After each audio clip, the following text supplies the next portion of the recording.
तो आज के इस एक्सप्लेनर में हम एक ऐसे रहस्य की बात करने वाले हैं जो हम सभी से जुड़ा है। क्या कभी ऐसा हुआ है कि कोई बिल्कुल भूला हुआ पल या सालों पुरानी कोई छोटी सी बात अचानक से दिमाग में एकदम साफ हो जाए, बिल्कुल बिना किसी कारण के? चलिए आज इसी मनोवैज्ञानिक रहस्य की गहराई में उतरते हैं और समझते हैं कि ये यादें आखिर हवा में से कैसे प्रकट हो जाती हैं। अचानक से सुनने में तो ये बस दो शब्द लगते हैं, लेकिन सच बताएं तो ये अपने आप में एक पूरा अनुभव है। जरा इस नाटकीय स्थिति की कल्पना कीजिए। हम अपना रोजमर्रा का एकदम साधारण सा काम कर रहे हैं, शायद बस में बैठे हैं या किचन में चाय बना रहे हैं, और अचानक बिना किसी वजह के किसी पुराने दोस्त का चेहरा या 10 साल पुरानी कोई छोटी सी बातचीत दिमाग में आ जाती है। हमने उसे याद करने की कोई कोशिश नहीं की है ना, फिर भी वो आंखों के सामने किसी पुरानी फिल्म की तरह चलने लगती है। ये अनुभव सच में बड़ा हैरान करने वाला होता है। अब यहाँ सबसे बड़ा सवाल ये आता है, आखिर ये भूली हुई यादें अचानक से सामने आती क्यों हैं? इस पूरे भ्रम का सबसे बड़ा रहस्य यहीं छिपा है। देखिए, हमें अक्सर लगता है कि हम चीजें भूल चुके हैं, लेकिन हमारा दिमाग सच में हर चीज को छोटे छोटे टुकड़ों में स्टोर करता है। वो बीते हुए पल, किसी की आवाज, वो पुरानी महक, ये सब दिमाग के किसी बहुत ही गहरे कोने में लॉक रहते हैं। हमें भले ही लगे कि सब मिट चुका है, पर दिमाग इन सभी डिटेल्स को बहुत ही सावधानी से बचा कर रखता है। तो आखिर ये पूरा सिस्टम काम कैसे करता है? इसका सीधा सा जवाब है मेमोरी ट्रिगर। ये एक तरह का अदृश्य संवेदी सिग्नल होता है जो सीधे हमारे अतीत के दरवाजे को खोल देता है। और पता है सबसे मजेदार बात क्या है? ये ट्रिगर्स अक्सर पूरी तरह से छुपे हुए होते हैं। हमारा चेतन मन यानी कि हमारा कॉन्शियस माइंड इन छोटी छोटी बातों को पकड़ ही नहीं पाता।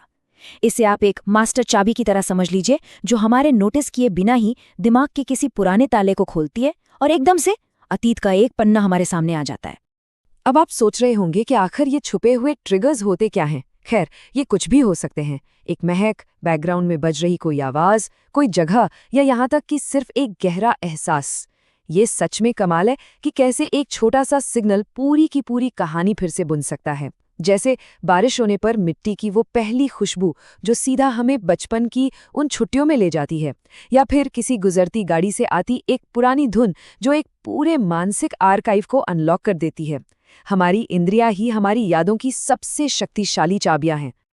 और इस पूरी प्रक्रिया का ये जो अवचेतन नेटवर्क है ना, ये किसी जादू से कम नहीं है। ये बिल्कुल एक सुपर फास्ट चेन रिएक्शन की तरह काम करता है। देखिए, सबसे पहले एक छोटा सा विचार आता है, उसके तुरंत बाद दिमाग अपने इस विशाल नेटवर्क में पुराने कनेक्शंस को बहुत तेजी से स्कैन करता है, और रिजल्ट एक बिल्कुल अप्रत्याशित अनजानी सी याद सतह पर आ जाती है। और ये पूरा प्रोसेस पलक झपकते ही हो जाता है।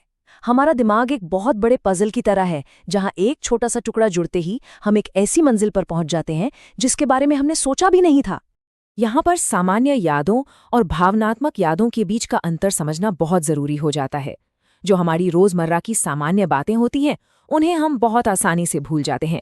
जैसे पिछले मंगलवार को आपने कौन सी शर्ट पहनी थी, शायद ही याद हो।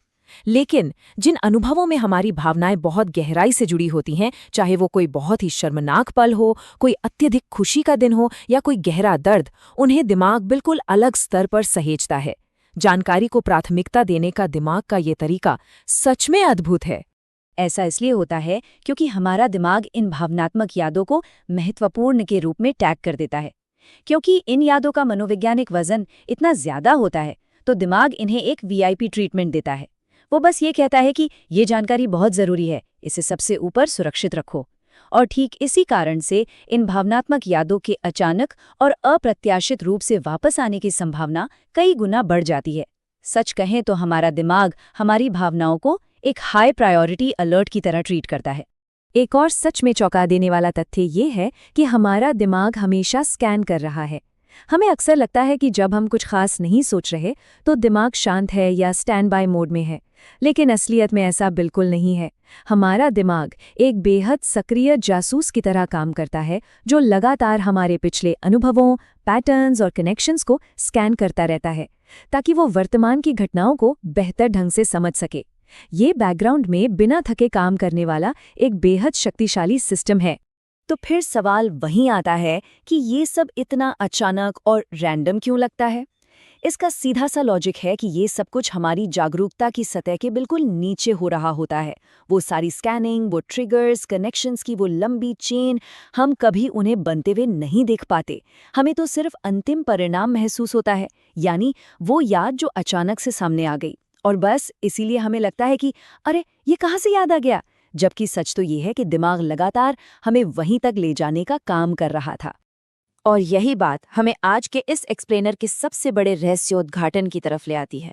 अचानक आने वाली यादें बेतरतीब या रैंडम नहीं होती। ये एक ऐसा विचार है जो वाकई हमारे सोचने के तरीके को पूरी तरह से बदल देता है। जिन पलों को हम बिल्कुल बिना कारण के समझते हैं, वो असल में एक बहुत ही शांत, छुपे हुए सिस्टम द्वारा ट्रिगर किए जाते हैं, आपस में कनेक्ट किए जाते हैं और फिर हमारे सामने पेश किए जाते हैं। दोस्तों, यहाँ सब कुछ जुड़ा हुआ है। हमारा दिमाग कभी भी बिना वजह काम नहीं करता। तो आज के इस विश्लेषण को हम एक बहुत ही मजेदार सवाल के साथ खत्म करते हैं। जरा सोचिए और खुद से पूछिए कि जब पिछली बार कोई भूली हुई याद अचानक ताजा हुई थी तो उसका ट्रिगर क्या था। अगली बार जब भी ऐसा हो तो 1 सेकंड के लिए रुकिए और सोचिए कि आखिर किस छुपे हुए संकेत ने उसे जगाया। क्या वो कोई आवाज थी, कोई महक थी या कोई खास एहसास। अगर आज के इस एक्सप्लेनर ने आपको अपने ही दिमाग के छुपे हुए पैटर्न्स के बारे में सोचने पर मजबूर किया है तो लाइक बटन दबाना ना भूलें, दोस्तों के साथ शेयर करें और ऐसी ही दिलचस्प बातों के लिए हमारे चैनल को सब्सक्राइब जरूर करें। और हाँ, नीचे कमेंट करके अपनी सबसे दिलचस्प और अचानक आई हुई याद के बारे में हमें जरूर बताएं। आज के लिए बस इतना ही। सीखते रहिए।